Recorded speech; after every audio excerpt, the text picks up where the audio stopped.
вечер, 23 декабря, 1030-й день аннексии Крыма. Время новостей «Заман». Смотрите в этом выпуске. Полиция застрелила берлинского террориста. Путин не хочет освобождать Сенцова и Сущенко. Его отпустить только за то, что он режиссер? В Крыму выбрали самых талантливых детей.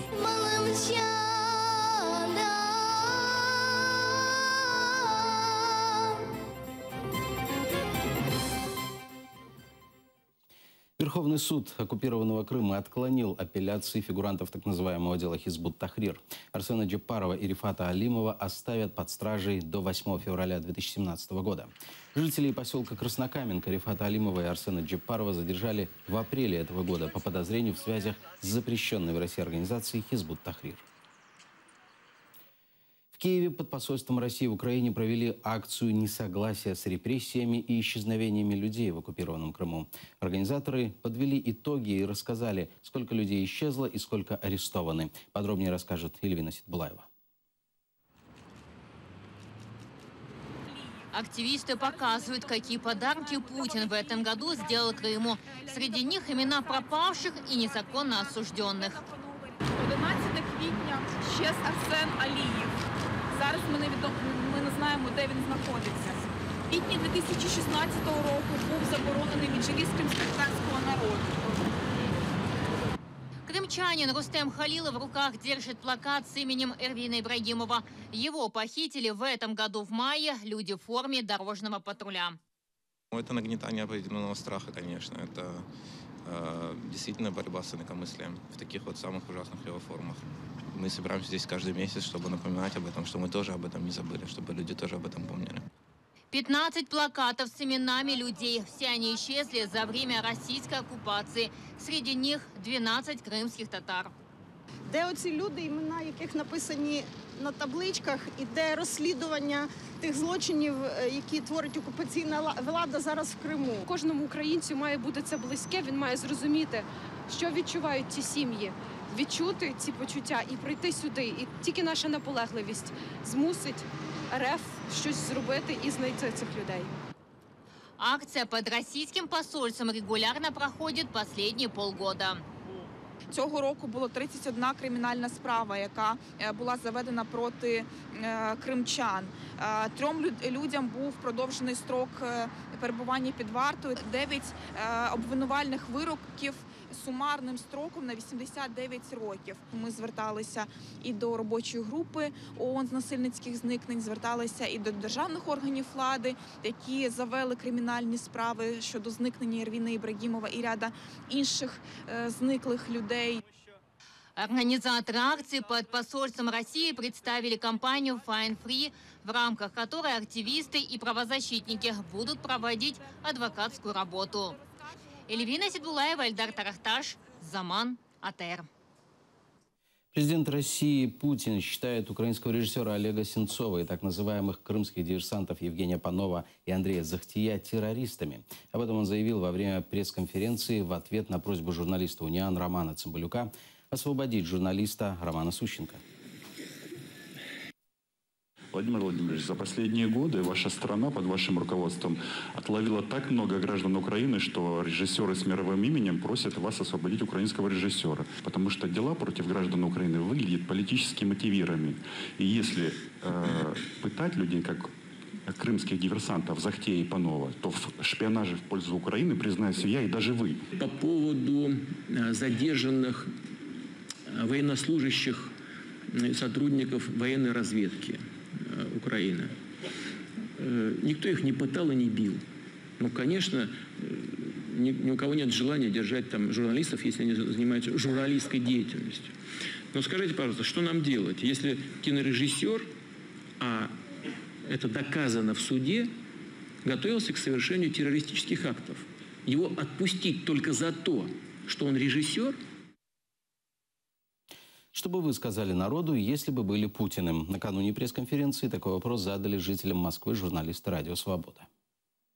На землю и вернуться к нам, к людям, как мы должны жить, как Новый год встречать. А все это вот в Сирии, в мире, Украина. Я сказал бы, что Донбасс — это Россия. И что Крым мы не отдадим, что он наш, все. Ну, во-первых, я бы Путиным не была, потому что я, во-первых, не диктатор, во-вторых, не вождь. Я человек, который не будет развязывать войны. Все будет хорошо, все со временем станет очень хорошо даже. Просто успокоить народ. Я бы хотела услышать правду. Вот, все как есть, а не как говорят. И очень хотелось бы, чтобы на этой пресс-конференции он не уходил от ответов так очевидно, как на прошлом. Подозреваемого в совершении теракта в Берлине застрелили итальянские полицейские. Как сообщают местные СМИ, на одной из площадей в пригороде Милана полиция остановила Аниса Амри для проверки документов. Между полицейскими и подозреваемым завязалась перестрелка, в которой Амри застрелили, но он успел ранить полицейского. 24-летний тунисец Анис Амри 19 декабря на грузовике въехал в толпу. В результате 12 человек погибли и 50 получили ранения. Ответственность за теракт взяла на себя террористическая организация ИГИЛ. В сети появилось видео нападения на рождественскую ярмарку в Берлине. Оно снято на видеорегистратор, проезжающий мимо машины. Среди погибших 6 немцев, 1 гражданин Израиля, 1 итальянец и поляк. Личности еще 3 человек до сих пор неизвестны. Свидетели и жертвы берлинского теракта рассказали о событиях того вечера. Коли після удару я прийшов до тями, я лежав на землі, обличчя заливала кров з рани на чолі. Тоді повернув голову у пошуках дружини, вона була переді мною. Я його знайшла у кутку, допомогла звестися на ноги, і ми пішли геть, боячись, що у вантажівці може бути вибухівка. Ми відразу зрозуміли, що то напад. Сирийская армия вернула себе контроль над Алеппо. В боях за город между силами оппозиции, правительственными войсками, джихадистами и другими формированиями за 4 года погибло около 30 тысяч гражданских. С сентября этого года сирийская армия и Россия бомбит контролируемые повстанцами территории. По данным ООН, за последнюю неделю из восточного Алеппо эвакуировали 34 тысячи человек. Ця перемога є стратегічним та важливим поворотом у війні з терором та нищівним ударом по тероризму та тих, хто його підтримує.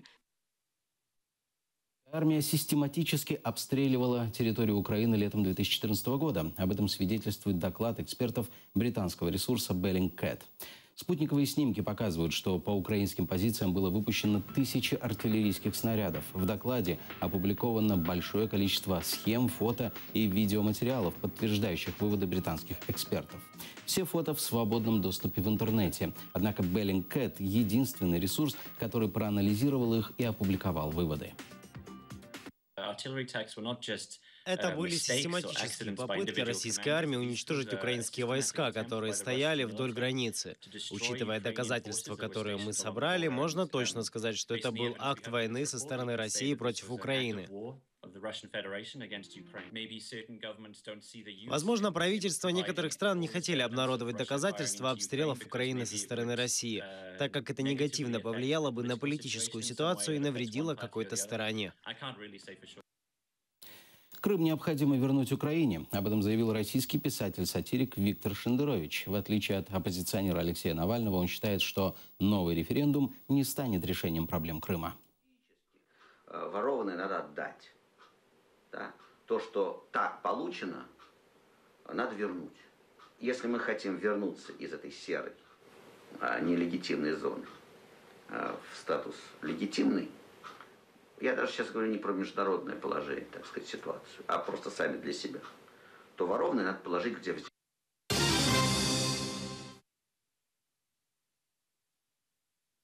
В Симферополе выбрали самых талантливых детей со всех уголков Крыма. Проект «Джанлы Сес» призван находить молодые дарования среди крымской молодежи.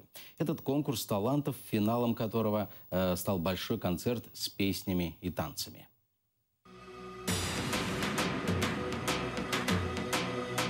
Главным музыкальным событием в Крыму стал гала-концерт детского талант-шоу «Джанлы Сес». Зал музыкального театра заполнен до отказа.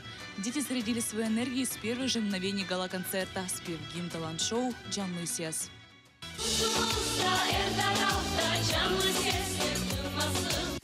К этому шоу его организаторы готовились целый год. Поиск одаренных детей шел по всему полуострову с проведением двухэтапных отборочных конкурсов. Мы решили продолжить эту добрую традицию, взяв аналогичный просто конкурс, все те же форматы, назвав его Джанлы Сес. Будет он называться как-то по-другому, это не имеет значения. Для нас приоритет — это самое главное — дети, чтобы они все больше и больше приобщались к культуре крымских татар, к их традициям. Это для нас самое главное. Джанкой и Судак, Бахчисарай и Старый Крым. География участников Джанлы Сес с каждым годом становится все шире. Растет и творческий уровень юных артистов. Выступления финалистов этого года впечатлили даже самых строгих членов жюри.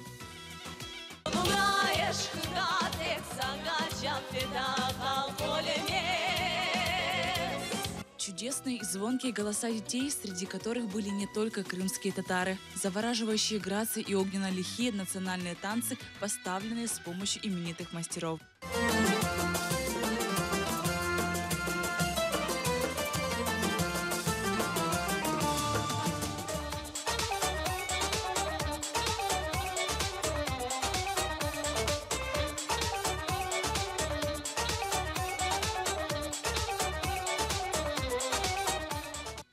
Маленькие участники конкурса, впервые вышедшие на большую сцену, демонстрировали полную самоотдачу. Но часто уверенность на сцене сменялась волнением за кулисами гала-концерта в ожидании объявления победителей. Джанлы Сес с каждым годом становится более интереснее и ярче. Мы вкладываем в наше будущее и будущее наших детей. У нас сейчас нет много площадок, где мы можем вот так собраться. Здесь мы видим наших друзей, видим наш народ, видим красоту наших деток, талантливых деток. Поэтому я всегда с открытым сердцем их поддерживаю. Не сдерживали своих эмоций и восторга от концерта и его зрители. Наш народ с большим чувством чести, очень любимый. Мы представим себя миру. Я, честно говоря, когда смотрю на этих детей, я вдохновляюсь. Выбрать победителей в этом году было невероятно трудно. Первой в номинации «Вокал» среди маленьких участников стала Дарья Сусла.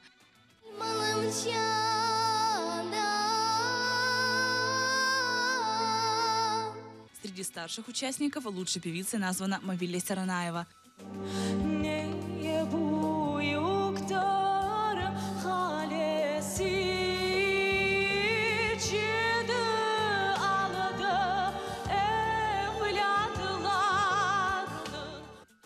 Первым в номинации «Хореография» в младшей категории стал Зекирия Мустафаев, в старшей – Шакуфи Абкелямова. И, конечно, все финалисты получили ценные подарки. Яркое исполнение крымско-татарского гимна стало эффектным завершением вечера.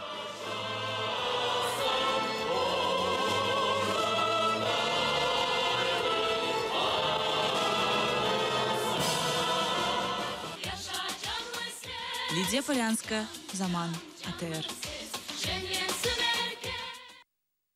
На этом пока все. Хороших выходных. Будьте с нами.